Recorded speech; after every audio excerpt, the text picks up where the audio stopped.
살아계신 아버지께 기도하겠습니다. 아버지 하나님, 2015년 9월 13일도 우리에게 선물을 주셔서 감사합니다.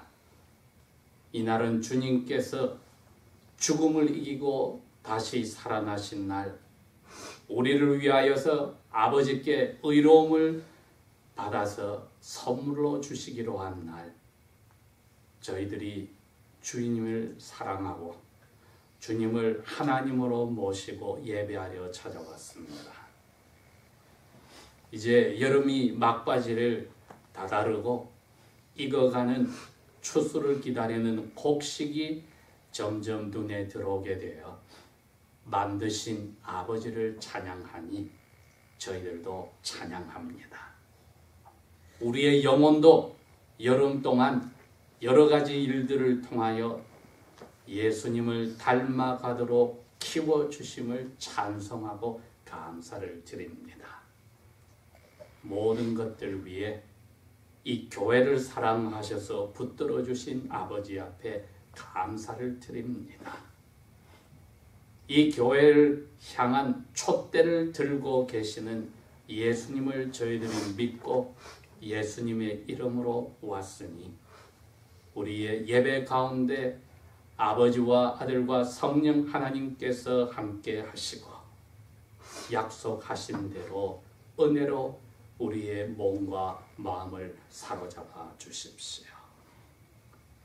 일주일 동안에 일어난 모든 일을 가져와 감사히 내려놓습니다.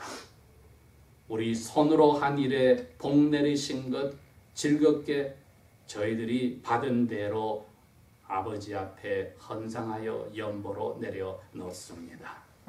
아버지의 뜻대로 쓰여지는 은혜가 있기를 원합니다. 우리에게 주신 모든 삶 속에서, 집에서, 학교에서, 직장에서, 사업장에서 주신 대로 노력을 다하여 산 것 아버지께서 복 내리시고 하나님 나라의 시민으로 사는데 모자람이 없도록 채워주시기를 원합니다. 이 땅에 평화를 주신 아버지께 감사를 드립니다. 자유를 주신 아버지께 감사를 드립니다. 대법원으로부터 시작하여 수많은 사람들이 하나님의 뜻에 따르지 않는 죄들을 짓고 있지만은 이 땅을 벌내리지 않고 지켜주신 아버지 앞에 감사를 드립니다. 하나님의 자녀들이 말씀에 따르려 하여 감옥에 들어가는 일이 이 땅에도 일어나고 있으니 불쌍히 보시고 그분들의 마음을 위로하여 주시고 붙들어 주시기를 간절히 기도합니다. 트윈시티뿐 아니라 미국 곳곳에서 하나님의 이름을 진심으로 부르고 찬양하는 곳에 함께하여 주시고 기도를 기억하셔서 이 땅을 용서하여 주십시오. 저희들이 오고 가는 길에 지켜주신 아버지께 감사를 드립니다. 우리의 몸이 어려운 자리에서 회복되게 하심을 감사를 드립니다. 용서하고 용서를 받아 사람 관계가 회복되게 하여 주심도 감사를 드립니다. 나여린 지하로부터 우리 노모님에 이르기까지 아버지께서 붙들어 주심을 감사를 드립니다.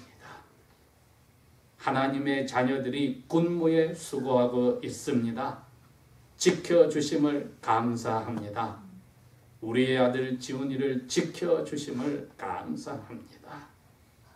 모두가 우리의 기도에 넘치게 대답하시는 아버지의 사랑인 줄 알고 감사를 드립니다. 이 땅에 정치가들이 뜻에 따라 아버지의 뜻을 따르는 법대로 할 수 있는 은혜가 있기를 간절히 기도합니다. 선교사님들이 이락 땅에서 시리아에서 어려운 자리에서 아버지의 뜻을 나타내고 있으니 보호하여 주시고 함께하여 주시기를 원합니다. 난민들 가운데 하나님의 자녀들이 많이 있으니 아버지의 말씀대로 그분들을 버리지 마시고 지켜주시기를 기도합니다. 아버지여, 북녘 땅을 떠나서 방황하는 하나님의 아들, 딸들이 있습니다. 이끌어 주시고 자유롭게 아버지를 찬양할 수 있는 날이 빨리 오기를 기도합니다. 하나님께서 저희들의 잘못됨을 가르쳐 주실 때에 슬퍼하지 않고 아버지께 감사하며 저희의 모든 어려움을 내려놓습니다. 우리 마음에 몸에 힘든 것도 내려놓습니다. 하나님 아버지, 마음에 응어리진 것을 아버지 앞에 내려놓고 어려운 일을 주신 사랑의 성격을 보고 감사를 하겠으니 아버지의 방법대로 그 시간에 선하게 이루어 주십시오. 우리의 알지 못하는 것까지도 아버지는 알고 계시니 우리의 모든 것을 기다리며 기도로 아버지 앞에 내어놓고 아무것도 알지 못하는 가운데서도 감사합니다. 우리의 가족들 가운데 하나님을 아버지로 찾지 않는 분들, 말씀을 들을 수 있는 길로 이끌어서 하나님 아버지를 만나는 은혜를 간절히 부탁합니다. 우리가 하늘 가는 길에 오늘 무엇을 또 양식으로 주시려지 성령이여 아버지의 마음을 우리에게 가르쳐 주십시오. 예수님 이름으로 감사 기도합니다. 아멘. 구약성경 에스겔서 제14장이 됩니다. 12절 말씀으로 개정 번역은 1168페이지가 됩니다. 저는 새 번역으로 14장 12절부터 23절까지 읽도록 하겠습니다. 새 번역은 구약성경 980페이지가 됩니다. 12절 말씀. 주님의 말씀이 다시 내게 임하여 말씀하시기를, 인자야, 땅이 심히 법을 어겨서 나를 대적하여 죄를 지으면 내가 내 손을 땅 위에 내밀어 양식의 지팡이를 끊을 것이요 그 위에 굶주림을 보내어 땅으로부터 사람과 짐승을 끊으리라. 비록 노아, 다니엘, 욥 이 세 사람이 그 땅에 있다 할지라도 그들은 자기의 의로 인하여 자기의 영혼만을 건져낼 뿐이니라. 주 하나님이 말하노라. 만일 내가 해로운 짐승들로 하여금 그 땅을 지나가게 하므로 그것들이 그 땅을 망쳐서 황폐하게 하여 그 짐승들 때문에 아무도 지나가는 사람이 없다 하자. 비록 이 세 사람이 그 땅에 있을지라도 내가 살아있음을 향하여 맹세하노니 그들은 그 아들들이나 딸들도 건져내지 못하고 오직 자기들만 건져냄을 받고 그 땅은 황폐하게 되리라. 주 하나님이 말하노라. 또한 만일 내가 그 땅 위에 칼을 가져와서 말하기를, 칼아 그 땅을 지나가라 해서 내가 그 땅으로부터 사람과 짐승을 끊으려고 한다 하자. 비록 이 세 사람이 그 땅에 있을지라도 내가 살아있는 한 그들은 아들들이나 딸들을 건져내지 못하고 오직 자기들만 건져냄을 받으리라. 주 하나님이 말하노라. 만일 내가 그 땅에 전염병을 보내어 피로 내 분노를 그 위에 쏟아부어 그 땅으로부터 사람과 짐승을 끊고자 한다 하자. 비록 노아, 다니엘, 욥이 그 땅에 있다 할지라도 내가 살아있음을 맹세하노니 그들은 아들이나 딸을 건져내지 못하고 그들은 자기의 의로 인하여 자기의 영혼만을 건져낼 뿐이니라. 주 하나님이 말하노라 하시니라. 이는 주 하나님이 이같이 말하노라. 내가 예루살렘 위에 네 가지 극심한 심판들, 즉 칼과 기근과 해로운 짐승과 전염병을 보내어 그 땅으로부터 사람과 짐승을 끊는다면 얼마나 훨씬 더 심하겠느냐. 그러나 보라, 거기에 끌려 나올 남은 자들이 있으리니 곧 아들들과 딸들이라. 보라, 그들이 너희에게로 나오리니 그러면 너희가 그들의 행위와 그들의 행함들을 보게 되고 또 너희는 내가 예루살렘에 가져온 재앙 곧 내가 그 위에 가져온 모든 것에 대하여 위로를 받으리라. 너희가 그들의 행위들과 행함들을 볼 때에 그들이 너희를 위로하리라. 너희는 내가 그 땅에서 행한 모든 것이 까닭 없이 행하지 아니하였음을 알리라. 주 하나님이 말하노라 하라 하시니라. 아멘. 제가 여러 번 말씀드린 적이 있지만 이스라엘이 북쪽 이스라엘과 남쪽 유다로 나뉜 뒤에 여호와께서 북쪽 이스라엘을 BC 721년도에 아시리아에 망하게 하고 포로로 잡혀가게 하고 남쪽 두 지파가 이룬 유다 왕국은 거기서 약 110년의 세월이 흘러서 605년도에 바벨론의 느부갓네살 대왕에게 포로로 잡혀가게 하고 그 후에 587년경에는 예루살렘 성과 성전이 무너지게 하는 역사를 이루었습니다. 이것이 이방인인 그리스도인들 저희와 무슨 상관이 있냐 물을 때에 여러 면에서 상관이 있습니다. 첫째로 그 당시에 유다 나라가 국가도 되지만은 하나님의 언약 백성이 모인 하나님의 나라였습니다. 그게 신약 시대에 저희들이 여러 민족이 모였지만 유일하게 이 세상에 보이는 하나님의 나라인 지역 교회와 같습니다. 그러니 그 나라에서 일어난 하나님과의 관계는 신약 시대의 지역 교회와 개개인 그리스도인과 하나님과의 관계와 밀접한 관계가 있고 똑같은 원리들이 적용되기도 합니다. 그렇게 생각한다면 다른 나라의 역사 같지만은 영적으로 이스라엘이라고 불리는 저희 신약시대 그리스도인들과 지역교회들도 하나님의 나라의 백성으로서 이 민족의 구약시대 교회의 역사를 우리의 삶 속에 적용할 수가 있습니다. 오늘 이 에스겔 선지자에게 야훼께서 주신 이 예언의 말씀은 약 20대 후반에서 30대 초반으로 접어들었을 때 선지자에게 주신 말씀입니다. 이분은 제사장의 아들로 10대에 다니엘과 비슷한 나이대에 바벨론에 제일 먼저 끌려갔던 사람이었습니다. 거기서 야훼께서 선지자로 불러서 선지자가 되었습니다. 그러니 다니엘과 세 친구가 바벨론의 왕궁에서 얼마나 야훼 신앙을 돈독히 지켰는지를 알고 있는 사람입니다.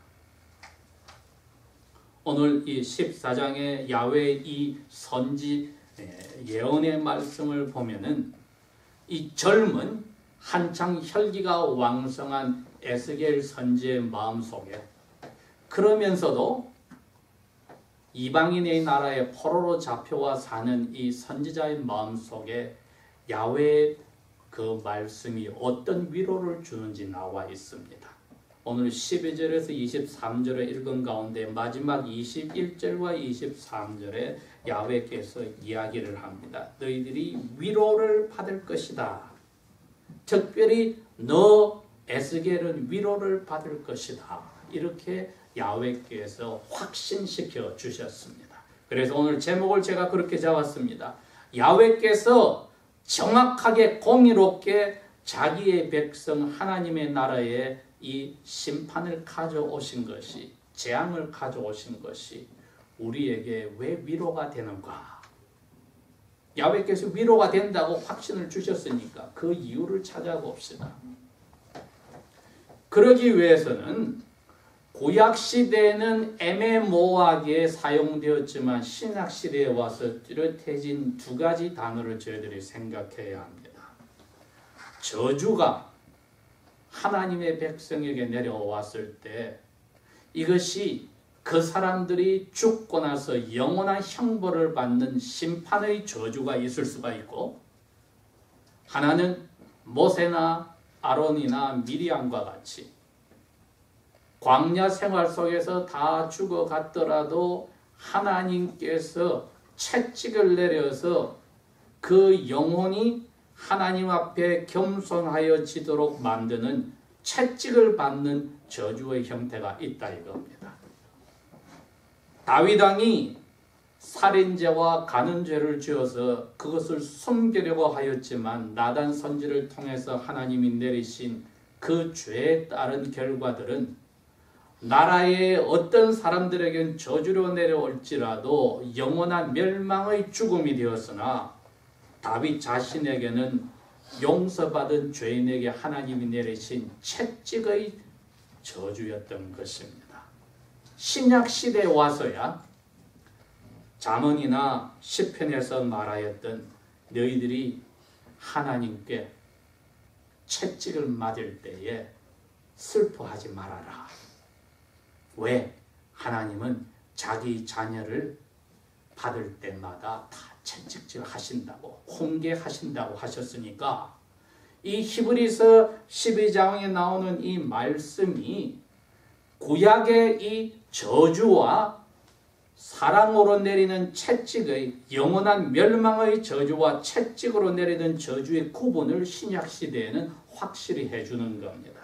그랬기 때문에 예수님의 십자가에서 죽으시고 살아나셔서 하늘로 가신 후에는 그리스도인들에게는 이 원리가 뚜렷해진 겁니다. 아, 우리에게는 언약에 따른 영원한 멸망의 벌은 없구나. 그 저주는 없고 다윗과 같이, 다니엘과 같이, 에스겔과 같이, 모세와 같이, 욥과 같이 언약의 저주이되 사랑하는 아들, 딸들을 받을 때에 연약함을 깨닫게 하시고 겸손하게 하시고 하나님께 더욱더욱 나아가게 하려고 내리는 사랑의 채찍은 우리에게 있구나. 이것을 신약시대에 저희들은 뚜렷이 알게 된 것입니다. 이 원리를 붙잡아야 오늘 이 14장의 말씀이 우리에게 위로가 됩니다. 왜? 하나님은 약속을 끝까지 지키시는 분이란 것을 저희들이 오늘 보기 때문입니다. 사도 바울이 디모데에게 쓴 편지에서도 그랬습니다. 우리는 주님 앞에 불충성하여 약속을 어기나 그분은 신실하여 자기를 부인할 수 없으니 오늘도 말씀하신 대로 나의 살아있음을 가지고 맹세한다는 표시로 하나님은 약속을 지키신다 하신 것 우리에게 위로가 됩니다. 만약 우리가 하나님과 약속을 지켜야만 죽고 나서 하나님과 영원히 산다고 한다면 이 세상에 예수님 빼고는 아무도 하나님 앞에 구원받을 사람이 없습니다. 그러나 하나님은 자기의 뜻에 따라서 영원 전부터 예수님 안에서 예수님에게 벌을 내리되 다른 죄인들을 대신하여 뒤집어쓰게 한 그 사람들, 뽑은 사람들은 무슨 일이 있어도 이 세상 끝까지 아들, 딸로 붙들어 주시고 하나님과 영원히 살게 하신다는 약속을 하셨기 때문에 우리가 그 자녀들 가운데 있다면 무슨 일이 우리에게 일어나더라도 두려움과 불안과 의심 속에 잡힐 필요가 없는 것입니다. 이제 이 젊은 에스겔을 보겠습니다. 자기 아내와 함께 개발 강가에 집을 짓고 야훼의 명령에 따라 선지자 생활을 하고 있었는데, 주로 귀족 출신들의 사람들이 제일 먼저 605년도 BC에 잡혀왔기 때문에 그 대표들이 선지자가 된 에스겔에 와서 그럽니다. 언제 우리가 고향으로 돌아갈 거냐? 야훼께서 자기를 사랑하는 이 백성을 이 귀신과 악한 사람들의 가득한 나라에 그대로 두실 리가 있느냐? 언제 우리를 고향으로 데려간다고 야훼께서 예언을 해 주시더냐? 그 물으러 종종 찾아왔습니다. 그런데 야훼께서는 에스겔에게 그럽니다. 너에게 와서 자기들 귀에 듣기 원하는 말을 듣기 원하는 저 사람들에게 너 내 말을 전해줘라. 이렇게 이야기를 합니다. 오늘도 바로 그 말 중에 하나가 이 14장 12절에서 23절의 내용입니다. 근 2600년이 지난 오늘날에도 많은 우리 하나님의 자녀들이 주일날 예배하러 올 때에 하나님의 말씀에 따라 내 잘못을 발견하러 오기보다는 에스겔에게 와서 내가 지금 어려운 자리에 있는데 어떻게 하면 이게 하나님이 나를 사랑한다니까 건져주시기를 원하는가, 그 말을 듣기를 원합니다. 어려움을 가져다 준 것, 그 어려움에 초점을 두어서 어려움을 가져다 준 약속을 지키는 하나님의 손을 보기를 거절합니다. 그러면 그 사람들은 결국은 이 언약의 저주의 영원한 멸망의 대상자들이란 것을 스스로의 삶에서 드러낸 것과 똑같습니다. 그렇다면 오늘날도 근 2600년이 지난 오늘날도 자기에게 당한 어려움을 확대시켜서 그것만 쳐다보고 벗어나기를 원하여 하나님 앞에 예배하고 기도한다고 하면은 어려움을 보내신 하나님의 뜻을 찾지 않을 때에는 자칫하면은 그 어려움 속에서 영원히 멸망의 자리로 갈 수 있는 버림받은 언약 백성의 숫자에 들어갈 수도 있다는 것을 저희들이 잊지 말아야 합니다.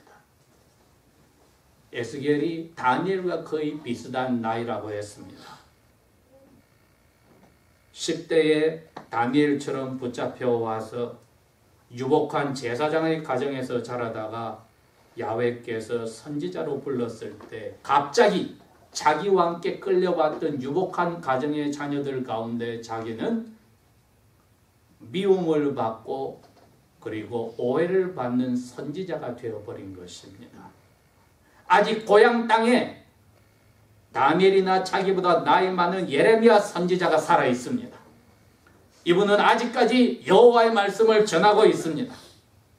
그 예레미야 선지를 통해서 이야기합니다. 너희들은 애굽을 의지하지 말고 내가 정해놓은 대로 언약의 저주에 따라 바벨론에 가서 70년 동안 집 짓고 자녀 낳고 살아라. 남아있는 예루살렘의 고관 대작들과 왕으로부터 다른 선지자들과 제사장들은 예레미야를 때리고 감옥에 넣고 우물에 가두고 죽이려까지 했습니다. 왜? 야훼께서 사랑하는 우리나라를 이 이방 나라들이 잡아간다니 말이 되느냐? 너 그런 예언은 야훼께 받은 게 아니야 하고 뺨을 때리고 침을 뱉기도 하였던 것입니다. 이처럼 그 동시대를 살았던 이 세 종류의 선지자 다니엘과 에스겔과 예레미야는 야훼께서 자기 백성들에게 이처럼 저주를 내린 이유를 정확히 알고 그걸 그대로 받아들였습니다. 이 예레미야에게 하나님이 15장 1절에 가면 그 이야기를 합니다. 예레미야야, 모세가 기도의 사람이지 모세 기도 내가 다 들어주었어. 사무엘이 기도의 사람이지 사무엘이 내가 너희를 위해서 기도하는 것을 쉬는 죄를 짓지 않겠다고 말한 그 사람이지. 그러나 그 둘이 와서 지금 이 유다를 바벨론 포로로 보내지 마십시오 한다고 기도할지라도 나는 그 기도 안 들을 거야. 예레미야에게 그 이야기 하셨습니다. 그런데 오늘 14장 12절 23절에는 야훼께서 에스겔에게도 그와 비슷한 이야기를 합니다. 에스겔아, 한 나라가 죄를 지었다 하자.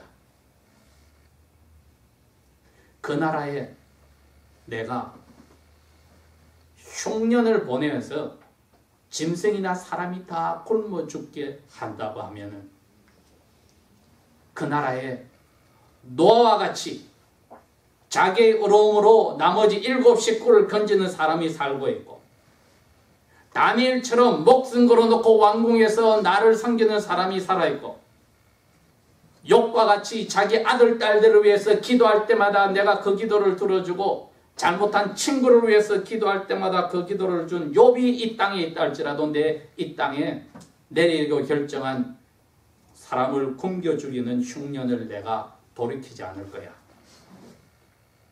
지금 야훼께서 에스겔에게 하시는 이야기는 고향 땅의 예레미야 선지자에게 한 것과 똑같은 이야기입니다. 너 지금 이 포로로 잡혀가는 이 땅의 사람들에게 내가 할 말이 있어. 왜? 포로로 왔으면은 어려운 날에 왜 이렇게 되었는지를 깨달아야지. 이걸 벗어나겠다고만 연구하는 사람들에게 너 올바로 말해줘. 그 이야기입니다. 지금 그건 2600년을 뛰어넘어서 우리에게도 똑같습니다. 어려운 일을 당할 때 벗어나려고 생각하는 것은 얼마나 우리를 사랑하시는 하나님 아버지의 마음을 잊어버리는 것인지 모릅니다. 항상 우리는 어려운 자리에 들어갈 때 그 어려운 일에 눈을 떼고 그것을 보내신 예수 그리스도 안에서 우리가 아직 죄인 되었을 때 우리를 사랑하신 아버지의 사랑의 손길을 본다면은 로마서 8장 28절에 나오듯이 합력하여서 선을 이루기 때문에 우리는 감사할 수가 있습니다. 그게 바로 감옥에 갇혀있던 사도 바울이 밖에서 자기를 염려하는 빌립보 교인들에게 쓴 편지에 똑같이 한 이야기입니다. 아무것도 염려하지 말아라. 모든 일에 기도와 간절히 바람으로 너희 필요한 것 다 감사함으로 아버지께 아뢰면은 그리스도 예수 안에서 너희 생각을 넘어가는 하나님의 평화가 너희 마음을 사로잡을 것이다 하셔서 모든 어려움 뒤에 있는 하나님의 손길을 보게 하는 겁니다. 오늘 저희들이 공의로운 하나님의 이 교회 민족에게 내린 이 심판이 왜 위로가 되는지를 찾을 때 이 점입니다. 에스겔이 노아가 이 자리에 있어도, 지금 왕궁에 다니엘이 기도를 해도, 욥이 오셔서 기도를 해도 야훼께서 이 포로로 잡힌 사람들과 고향 땅에 남아있는 사람들에게 저주를 내린 것을 그만두지 않겠다 하시니 이게 얼마나 무서운 일이냐, 이걸 마음에 새겼습니다. 왜 같이 포로로 온 사람들이 이렇게 허황된 생각을 하고 있을까? 야훼는 항상 우리 편이라고 생각하고 있을까요? 야훼께서 느부갓네살 대왕이 나의 종이라고, 내 뜻대로 너희를 저주로 가져가게 한 나의 충실된 노예라고, 종이라고 칭찬을 하셨음에도 불구하고 왜 포로까지 왔어도 아직까지 이분들이 정신을 차리지 못할까요? 왜? 수많은 거짓 선지자들이 고향 땅 예루살렘에서도 이곳에서도 이야기합니다. 우리는 야훼의 백성이라 우리가 이런 나라에서 시달리고 아니게 곧 돌아갈 거야. 예레미야를 통해서 한 예언과 반대되는 예언을 하는 선지자들이 있었다는 겁니다. 오늘날로 치면은 강단에서 말씀을 선포하는 목자들이 교인들에게 여러분 얼마나 이민생활에 고생이 많았습니까? 이제 복 받으세요, 위로 받으세요. 왜 고생을 하는지 이유를 밝혀주지 않고, 왜 자기가 힘들어하는지 뒤에 사랑의 손길에 하나님의 공의로우신 채찍이 있다는 것을 보여주지 않고, 죄에 대해서 밝혀주지 않고, 되지도 않는 암이 걸린 사람에게 반창고를 바르주는 식으로 하는 사람들이 오늘날도 강단에 있다는 것입니다. 이것은 사탄이 이 세상에 남아있는 한은 거짓 교회가 참 교회를 힘들게 하는 그 원리에 의해서 주님 오실 때까지 계속 이어질 것입니다.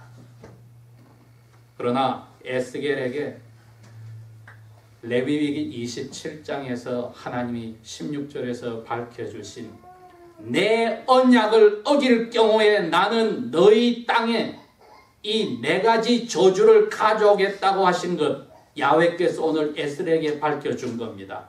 너희들이 언약을 어겼기 때문에 내가 이 흉년의 저주를 가져올 것이고, 두 번째는 악한 들짐승들을 너희 땅에 보내서 사람을 다 잡아먹어서 누구도 겁이 나서 그 땅을 못 지나가게 그 땅을 저주를 내릴 것이고, 세 번째는 전쟁이 일어나서 그 땅에 짐승과 사람들을 다 죽여버려서 누구도 그 땅에 살지 못하게 할 것이고, 마지막으로는 전염병이 돌게 하여서 그 땅에 그 누구도 살지 못하고 다 망하도록 하겠다고 언약의 저주를 야훼께서 말씀을 하셨는데, 지금 이스라엘의 이 유다 왕국이 언약의 저주 아래 들어갔기 때문에 인류 역사상 가장 어려운 사람이 와서 기도하더라도 야훼는 그 기도를 듣지 않겠다고 했습니다. 그런데 더 무서운 것은 에스겔에게 그럽니다. 너에게 야훼께서 언제 우리를 고향으로 돌려보낼까요? 질문한 사람에게 이 이야기를 해라. 왜 아직 예루살렘 성이 무너지지 않고 성전이 불타지 않았기 때문에 이 사람들이 지금 착각하고 있는데 이야기해줘라. 야훼가 이번에는 흉년과 들짐승들과 전쟁과 전염병을 동시에 네 개를 다 가져올 거다. 그러면 얼마나 그 상황이 더 악화되어서 돌이킬 수 없겠느냐. 그 이야기해줘라. 아니나 다를까 얼마 후에 자기들의 기대와 다르게 예루살렘이 무너지고 성전이 불타지고 나머지 사람들이 포로로 오는 사건이 일어납니다. 왜? 오늘 야훼께서 그 이야기를 하거든요. 20절에서 23절에 이야기를 합니다. 그러나 에스겔아, 너는 위로를 받아라.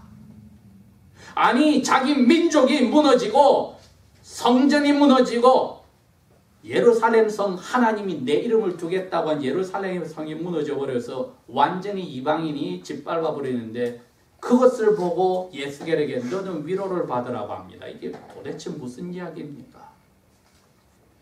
이렇게 이야기합니다. 자, 이 사람들이 엉터리로 고향으로 돌아갈 걸 꿈꾸고 있을 때 나는 고향의 예루살렘 성을 내가 무너뜨리고 성전을 내가 불태워버리고 나머지 젊은 애들을 포로로 데려올 텐데, 에스겔 너가 그 포로들을 안 도와라.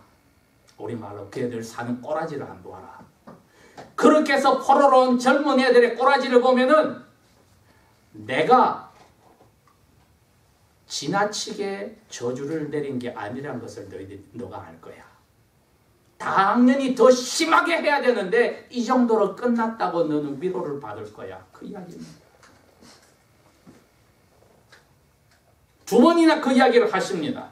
21절과 23절에 너 그렇게 그 애들 사는 꼴을 보면은 포로로 자기 눈으로 예루살렘 성이 무너지고 모든 아는 사람들이 다 잡혀 죽고 성전이 불타고 성전 기물이 사라졌는데도 와서 이 포로의 땅에 와서 하는 그 행태를 보면은, 이 젊은 애들의 행태를 보면은 내가 그 땅을 언약의 저주에 따라 공의로 심판한 것이 절대로 지나치지 않다는 것을 너가 알고 위로를 받을 거다. 왜? 에스겔에게 나중에 새로운 성전을 비전으로 보여주십니다. 나중에 그야말로 야훼께서 새로 마음을 바꿔주는 사람들을 데리고 새로운 하나님의 나라를 시작하는 것을 보여주실 것이기 때문에 하나님의 뜻에 따라 언약의 저주를 내렸을 때에 하나님께서 그 약속대로만 하셔서 더 심하게 안 하신 것을 보고 위로를 받으라는 겁니다. 그 말은 새로운 사람을 만들어낸다는 약속한 것도 지켜주실 거니까. 비록 에스겔은 유대인의 전통에 따라 그곳에서 오늘날 이락 땅, 키풀 땅에 50몇 세로 죽어 묻혔다 할지라도 자기의 후손들이 예레미야를 통해서 70년 후에 포로에서 풀어주는 날을 기대하고 죽은 겁니다. 즉 하나님의 약속은 그대로 지키시는데 신약 성경과 구약 성경에 무한히 나와 있듯이 출애굽기 34장에 야훼께서 모세에게 나타나서 등을 보여주시면서 선포하셨던 것처럼 사랑은 수천 대까지 내려가고 죄를 벌내린 것은 3, 4대까지 끝나겠다고 하던 그 아버지의 약속은 에스겔에게도 위로가 되고 다니엘에게도 위로가 되고 우리에게도 위로가 됩니다. 우리가 어려운 자리에 갔을 때 이게 언약의 저주의 영원한 심판이 아니라 나를 사랑하셔서 채찍을 내려서 어려운 자리에 갔다면은 그 뒤에 내리신 사랑의 손길을 보고 내가 겸손히 예수 그리스도의 십자가의 발자취를 걸어가야 되겠다.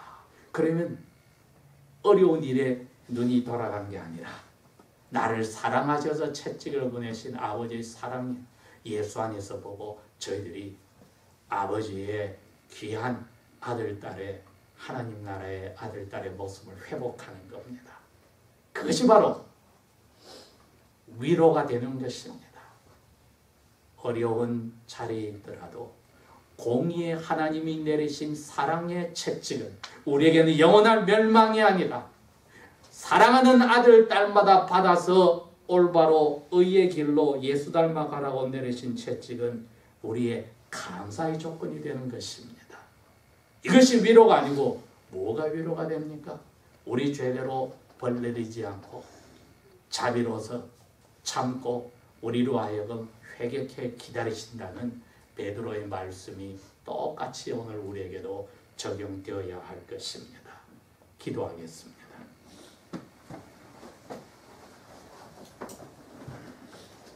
아버지 하나님, 이 모양 저 모양으로 저희들에게 어려운 일을 보내어 사랑의 아버지의 인자심을 깨닫게 함을 감사합니다.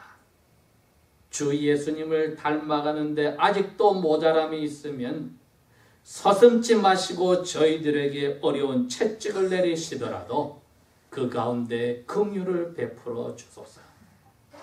예수님 이름으로 감사 기도합니다. 아멘.